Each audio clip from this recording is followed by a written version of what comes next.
So ayan, ang ide-discuss ko ngayon will be about, exact equations. So ito yung pangatlo, kasi una meron na tayong variable separable and yung pangalawa naman is homogeneous equations. Pero siyempre, may times na for example meron kayong given equation, hindi niyo naman alam kung ano agad yung method na gagamitin. So, if in case na meron kayong given tapos hindi siya variable separable and then hindi rin siya homogeneous, so ang next na pwede niyong i-try is if exact ba yung equation. So, ang una natin kailangan, malaman, so yung exact equations. So, before natin magamit yung method na 'to, kailangan i-check muna natin if exact ba yung equation.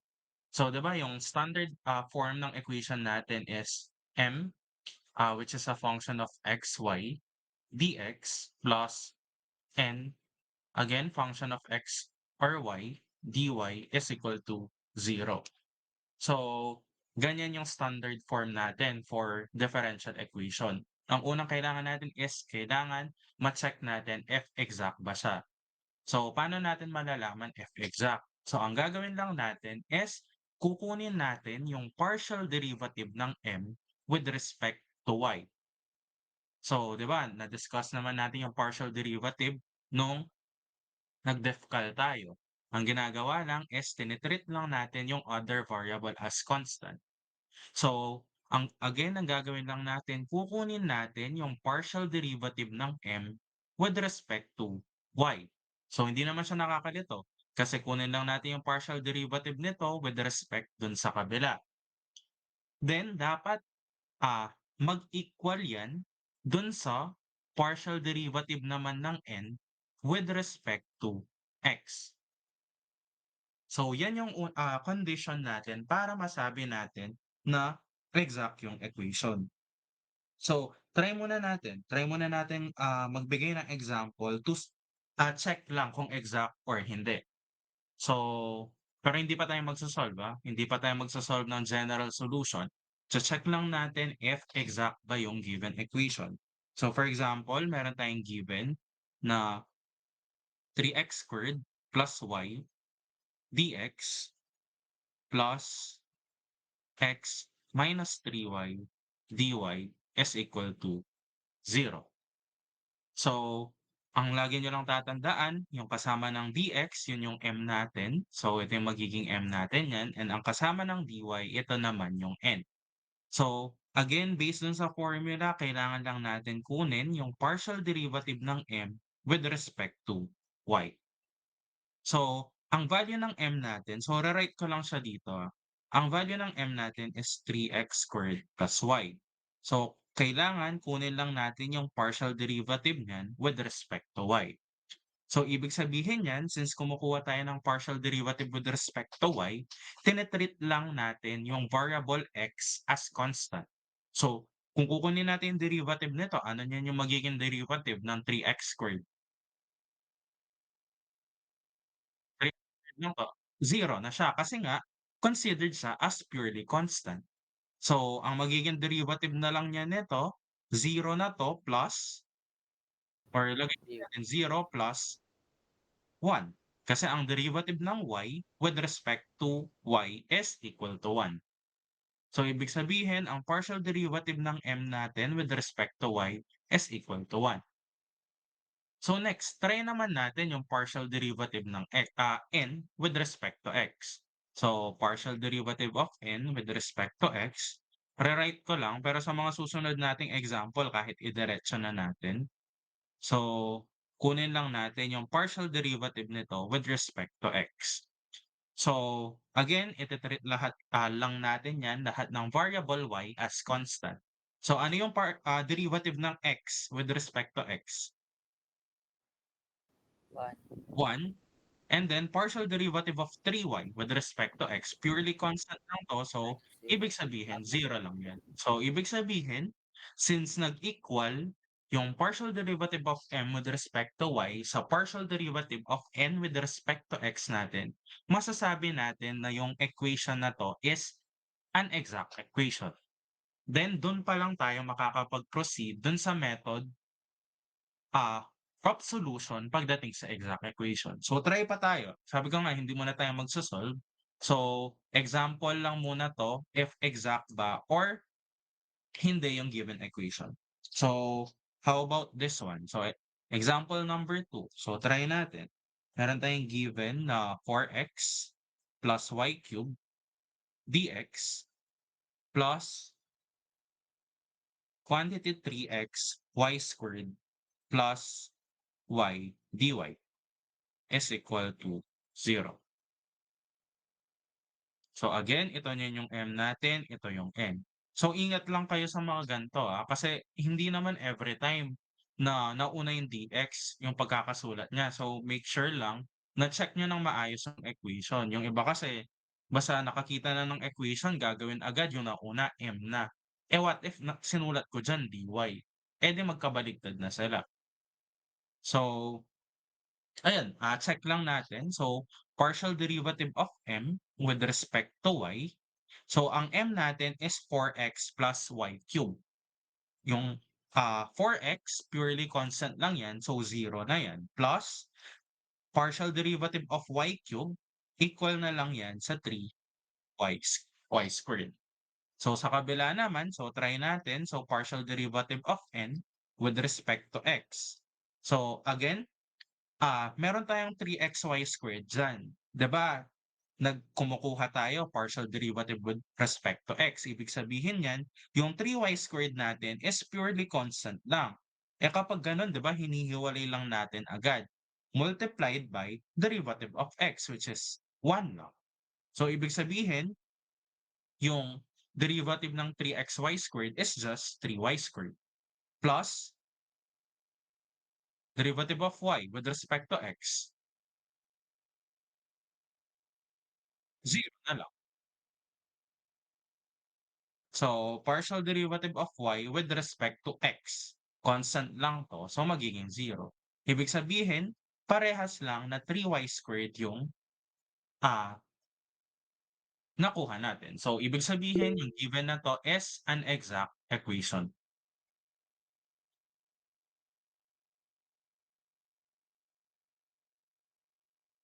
May tanong? Sir, kaya mo muna talaga dapat yung M? Una ba dapat yung M and N ano Tanong ata? Kasi hindi ba nagbe-base dun sa dx or dy? If alin nyo kung saan magbe-base. For example, nauna yung dx kaso yung dinerive natin is yung y. Sa number 2 po, number 2, di ba dx siya? Kaso nag-derive tayo dx. as y, sa y. Lagi bang Oo, una yung baliktad. M? Ah, sige, Kaya sige. nga dapat una, kailangan, um, masulat muna natin yung equation sa standard form na 'to, wherein yung m natin laging kasama niya yung dx. Lagi naman ganyan. So, yung n naman lagi niyang kasama yung dy. Kung baliktad yung pagkakasulat, ginawa kong dy 'to, dx 'to, ito yung magiging m natin. Kasi yun yung kasama nung dx. Okay, sir. So, Thank you, sir. lagi lang naman din siyang baligtad. Kung, dx yung kasama niya, kukunin mo lang yung partial derivative niya with respect to y. So, try tayo ng ibang example. Ito, merong trigo. So, cosine x plus sin y dx plus y plus x cosine y dy is equal to 0. So again, ito yung dx natin, ibig sabihin ito yung m. Ito yung dy, ibig sabihin ito yung n natin. So kapag kukunin niya natin yung partial derivative ng m with respect to y, so titreat lang natin lahat ng variable x as constant. Ibig sabihin yung buong cosine x na to is just constant. Kung kukunin natin derivative, 0 na yan. Ano yung derivative ng sin y? Cosine y. So, next yan, try natin sa kabila, partial derivative of n with respect to x. So, yung y, constant lang yan, so 0.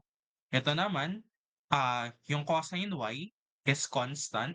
So, pwede nating hiwalay kaagad multiplied by the derivative of x, which is 1. Kaya ang makukuha nating derivative dito is, cosine y lang din. Ibig sabihin, exact yung equation. So, eto try natin 'to, number 4. So, ang equation is e raised to y plus 2xy dy plus e raised to x plus 2xy dx is equal to 0. Ganito yung sinasabi ko na laging yung dx natin, siya yung magiging m. Yung kasama ng dx, siya lagi yung m. Yung kasama ng dy, siya yung n natin. So kung kukunin niya natin yung partial derivative of m with respect to y, so hindi naman din siya nakakalito kasi kasama niya yung dx, kukunin lang natin siya dun sa kabila in terms of dy or yung partial derivative of y. So ito yung m natin, purely constant lang yung e raised to x, ano yung magiging, derivative? Eto 0 na lang yan. Ano yung derivative ng 2xy with respect to y? 2x.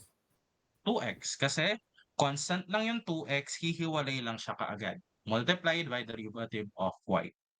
Then next, partial derivative of n naman with respect to x. So, again, purely constant lang yung e raised to y, 2xy 'to. Derivative of 2xy, hihiwalay lang natin yung 2y 2y. or yung, hihiwalay natin yung 2y. So, ang makukuha is 2y. Ibig sabihin yung equation na 'to is not exact. Hindi siya exact kasi hindi nag-match yung equation natin or yung partial derivative nila. So, kaya kapag, nabigyan kayo ng ganitong equation kahit na, for example, nag-check kayo for exactness and hindi sila exact, ibig sabihin hindi niyo magagamit yung methods natin for exact equation. Kaya importante na kailangan malaman muna natin kung exact ba talaga yung equation.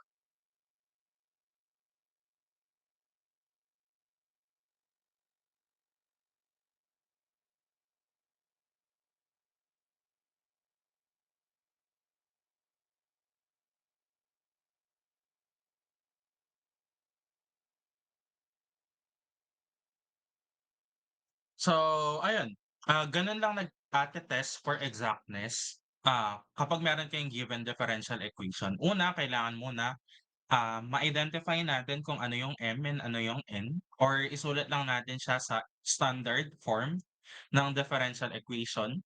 Then, kunin lang natin yung partial derivative of m with respect to y, dapat equal siya dun sa partial derivative of n with respect to x. So, kapag nag-equal yan, pwede na tayong mag-proceed dun sa solution niya. So, solve na tayo or sulat muna natin yung mga steps na kailangan natin. So, siyempre una, number 1 diyan is kailangan isulat muna natin siya sa standard form. So, standard form, which is yung,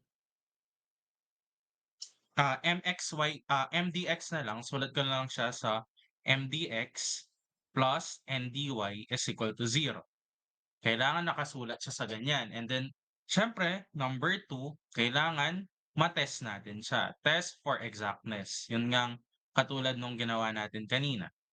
Kasi hindi tayo makakapag-proceed dun sa step 3 onwards natin kung hindi exact yung equation. So, for step number 3, so dito na tayo, merong iso-solve. So, 'di ba meron kayong given na equation mdx plus ndy. So, ang una, pipili kayo kung alin sa dalawang 'to, yung mdx ba or ndy yung mas madaling ma-integrate para sa inyo.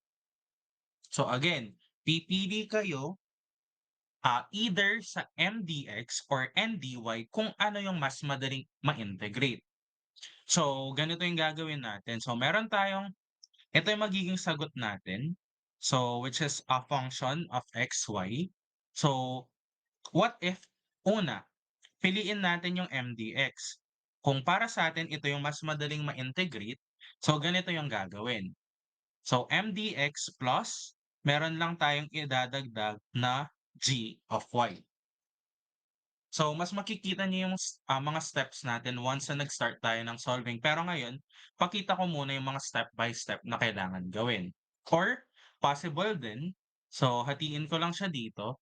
So pwede, what if naman, mas madaling ma-integrate sa inyo yung kabila, which is yung NDY.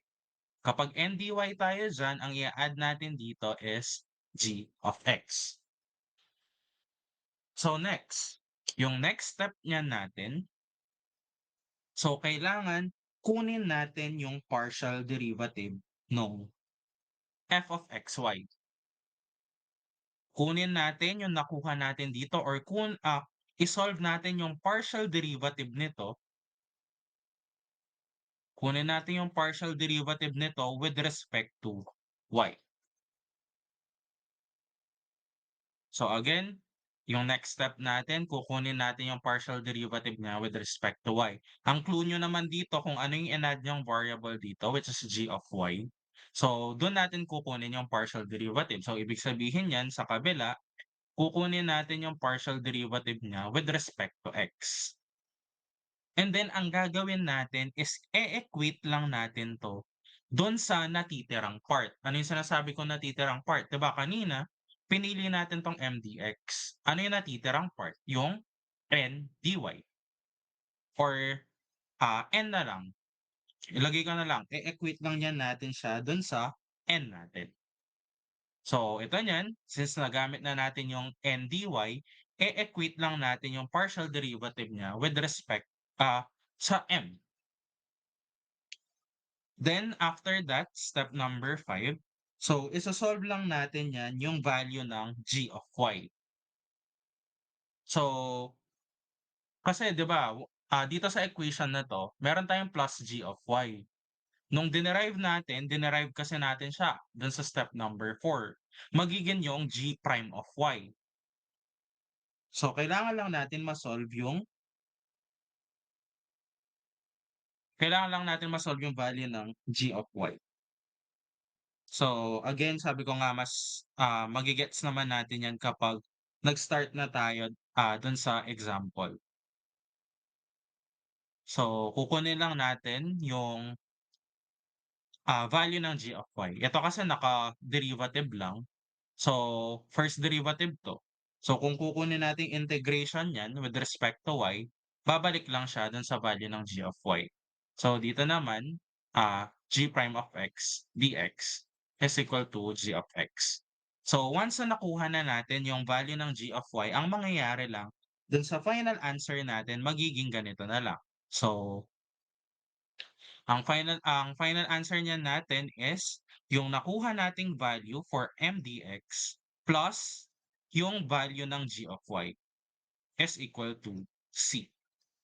So, babalik lang natin yung value na nakuha natin dito dun sa equation na to.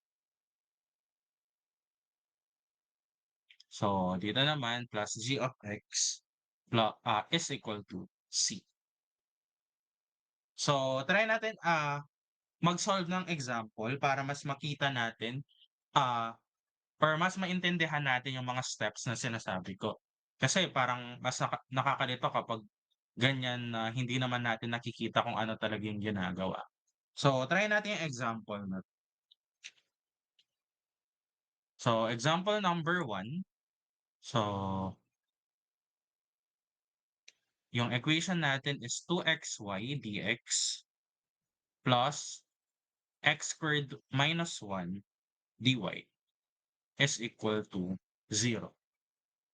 So, actually itong example na 'to, pwede naman natin siyang ma-solve using different method. Kasi ano ba yung equation na 'to? Pwede siyang i-solve using Homogeneous. pwede siyang variable separable. Kasi di-divide lang natin yung both sides by y x squared minus 1. So, homogeneous hindi siya possible kasi meron tayong minus 1 diyan. So, yung degree nito nasa second degree ito 0, nasa 0 degree. So, hindi naman possible yung yung homogeneous, pero possible siyang variable separable. So, try muna natin siyang variable separable. So, kung variable separable, 'di ba, ang gagawin lang, di-divide lang natin 'to both sides by y and, x squared minus 1. Y x squared minus 1 siyempre pati 'tong sa 0 pero wala naman kasing nangyayari dito. So, ang matitira is 2x dx all over x squared minus 1 plus dito naman, matitira is dy over y na lang is equal to 0. So, integration, so diretso lang integration nito. Ano yung integration nung una? Ah, ln lang kasi, kahit na factorable yung denominator niyo puwede naman yun. Puwede kayong mag-partial fraction pa. Pero before kayo mag-partial fraction dapat tina-try niyo muna if puwede siya dun sa diretso lang. Kasi if we let u plus x squared minus 1, ang du natin is 2x dx kaagad, which is eto lang naman. So, ibig sabihin kapag i-integrate natin 'yan magiging lang 'tong du over u plus integration of dy over y is equal to 0. So, ang integration nito is ln of u, which is x squared minus 1 plus ln of y is equal to c. Or puwede natin siyang isulat as ln of y multiplied by x squared minus 1 is equal to c. So, i-exponential lang natin both sides. So, ang magiging sagot natin is y quantity x squared minus 1 is equal to c. Ito yung magiging sagot natin kapag variable separable. So, pero bakit ito yung ginamit kong example? So, kasi nga, ah, check natin. Check natin. 'Di ba first step, standard form. Tama naman, naka-standard form na. So, naka-standard form na tayo, 2xy dx plus x squared minus 1 dy is equal to 0. Then next, kailangan lang natin for step number 2 is test for exactness. So, kailangan lang natin kunin yung partial derivative of m with respect to y. Ito yung m natin. Ano yung partial derivative nito with respect to y? So, ang partial derivative niya is 2x. Kasi, constant lang naman yung 2x. Sa kabila, partial derivative naman ng n with respect to x, x squared minus 1 'to, 2x lang din. Ibig sabihin, consider din as exact yung equation. 'Di ba parang katulad nun sa quiz number 1 ninyo, yung last item dun, puwede naman 'yan as variable separable, puwede rin siya as homogeneous. Meron talagang mga gano'ng equation, puwede silang ma-solve sa magkakaibang methods. So, pero siyempre dapat lagi kayong nag-e-end up sa same final answer. So, try natin 'to. So, dapat niyan kapag sinolve natin 'to using homogeneous equation dapat or using exact equation dapat mag-arrive din tayo sa same answer na 'to. So, try natin. Re-write ko na lang dito.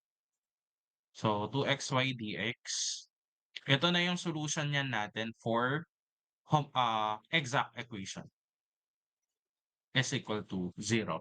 Na-test na natin for exactness, so pwede na tayong mag-proceed. So, yung next step natin, ano yung mas madaling ma-integrate para sa inyo? Yung 2xy dx ba or yung x squared minus 1 dy? Pipili lang kayo. Ano yung mas madaling ma-integrate? 2x and y. So,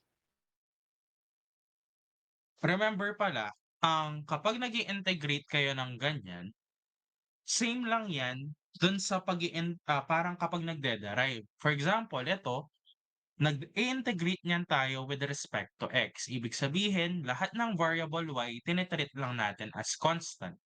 So, dito naman sa kabilang side, nag-i-integrate tayo with respect to y. lahat ng variable x niyan tinitreat lang natin as constant. So, let's try yung una. What if ang gamitin natin, mas madaling ma-integrate yung 2x y dx? So, mamaya try natin 'to, kasi nga same lang naman dapat, mag-arrive naman sa same answer. So, try natin, 2xy dx, kung dx 'to ang i-a-add niya natin is g of y. So, ano niyan yung magiging integration ng 2xy dx? Sabi ko nga, bale yung 2 and y niyan natin considered lang naman yan as constant. So, pwede nating ilabas kasi nag-i-integrate tayo with respect to x. So, plus g of y. So, meron tayong 2y. Ano yung integration ng x dx?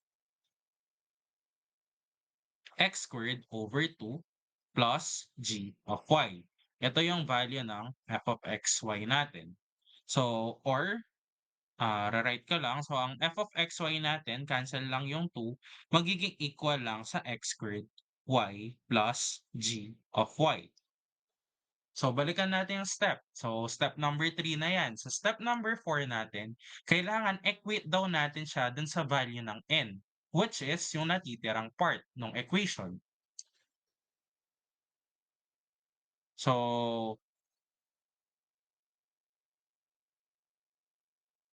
ah, before pala yun, kailangan kunin muna natin yung partial derivative. So, partial derivative nito ng f of x, y natin with respect to y. So, ano yung magiging partial derivative niyan ng f of x, y with respect to y? Ano yung partial derivative nito?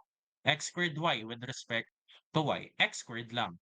Ito niyan, since dinerive natin to, g of y yan, magiging na tong g prime of y. Kasi nga, nagde-derive tayo with respect to y. So, madederive din to. So, yung next step, i-equate natin yung nakuha nating partial derivative dito dun sa natitirang part, or which is yung, sa case na to, yung n. Kasi ginamit natin kanina is yung mdx. So, e-equate lang yan natin siya dito sa x squared minus 1. So, equal lang yan to sa x squared minus 1. So, kung titignan nyo, dito pa lang cancel na yung x squared. Pero kung nalilito kayo doon, pwede naman nating i-transpose na lang. So, x squared minus 1, lipat ko lang to dun sa kabilang side, magiging minus x squared. Or magka-cancel out lang. Ibig sabihin, ang g of y natin, g prime of y is equal to negative 1. So, para makuha natin yung value ng g of y, kailangan ma-integrate lang natin to. So, since nasa variable y tayo diyan, pwede naman natin lagyan na lang ng dy dito. Kasi nag-i-integrate tayo with respect to y. G prime of y kasi yung kinukuha natin. So, kapag nag-integrate tayo, matatanggal na yung pagkaka-derive niyan, g of y na lang 'to. Ano yung magiging derivative? Negative y. So, after niyo makuha yung g of y, ibabalik lang niya natin siya dito sa part na 'to. Ibig sabihin, ang magiging sagot niya natin is x squared y plus g of y, which yung value niya is negative y is equal to c. So, ayan na yung final answer natin, or pwede nating i-factor out yung y. So, magiging lang tong x squared minus 1 is equal to c. Ito na yung magiging final answer. So, kung titignan nyo, same lang naman siya dun sa final answer natin using variable sa parabol. Again, yung ngayon pinapakita lang natin na dapat kahit anong method yung gamitin is ah, same pa din yung answer. Pero siyempre, if meron kayong given equation, laging inuuna yung mas madaling method. Sa case na 'to, variable sa parabol. So, what if try naman natin sa kabila? What if ito yung ginamit natin? Ito yung inintegrate natin na una. Pwede naman. Applicable pa din naman. Ang mangyayari lang niyan, so ang f of x, y natin, instead na yung merong dx, yung kukunin natin is yung x squared minus 1 dy plus g of x. So, ano yung magiging integration nito? Ano yung magiging integration nito? O, para di kayo malito, puwede nating distribute x squared dy minus integration of dy. Dinistribute lang natin yung pagkaka-dy niya plus g of x. So, ano yung integration?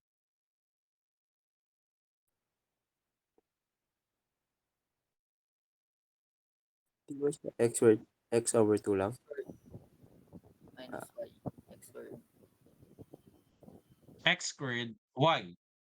So, bakit x squared y? Kasi yung x squared natin constant lang yan. So, ilalabas lang natin. Parang ah, x squared integration of dy, which is x squared y lang minus y plus g of x. So, g of x kasi hindi pa tayo nagde-derive. So, next step niyan, so kunin lang natin yung derivative ng f of xy with respect to x. Ano yung derivative ng x squared y minus y plus g of x with respect to x? Ano yung derivative nito? 2x y. 2x y. Kasi constant yung y, hihiwalay lang natin siya kaagad multiplied sa derivative ng x squared which is 2x. So makukuha natin is 2xy minus 0 plus g prime of x. So next step, so e-equate lang yan natin yung nakuha nating value 2xy plus g prime of x dun sa kabilang side which is yung m. So ang m natin dyan is 2xy. So, dito pa lang, nag-same sila, canceled lang. Kasi kung lilipat natin sa kabila, magma-minus lang naman. Ibig sabihin, ang g prime of x natin is equal to 0. Kasi kapag transpose natin to, magma-minus 2xy lang. 2xy minus 2xy is 0. So, para makuha yung value ng g of x, integrate lang. Kahit integrate natin yan, 0 pa din naman. So, babalik lang niya natin yung value ng g of x natin dun sa equation na to. So, magiging sagot is x squared y minus y plus g of x, which is 0. So, is equal to c. So, or, pwede natin again factor out x squared minus 1 is equal to c. So, mag-a-arrive naman sa same answer. So, kahit pagbalabalik-tarin pa natin, kahit alin pang method yung gamitin, lagi dapat nag-a-arrive sa same answer.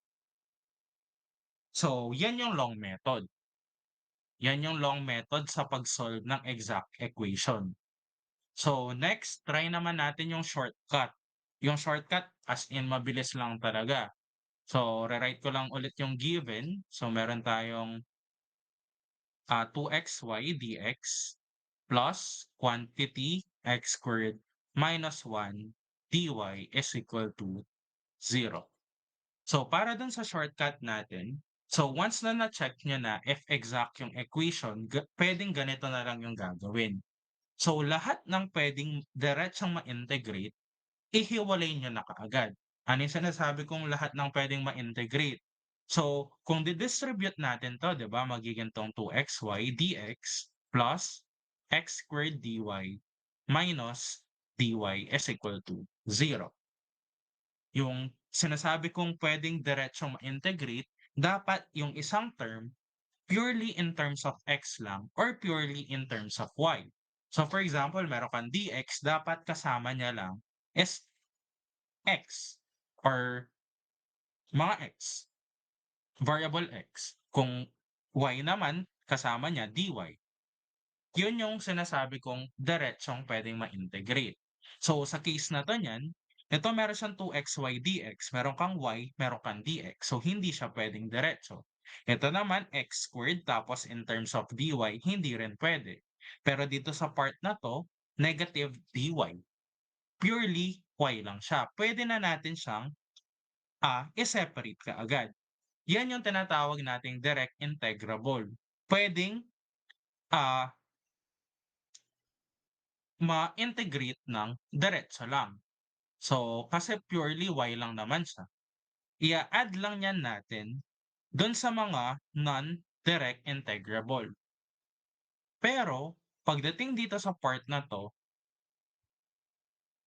pagdating dun sa second part, so equal to C na niyan. Pagdating dun sa second part natin, ang gagawin lang is pipili lang tayo ng isa if there are, 2 terms.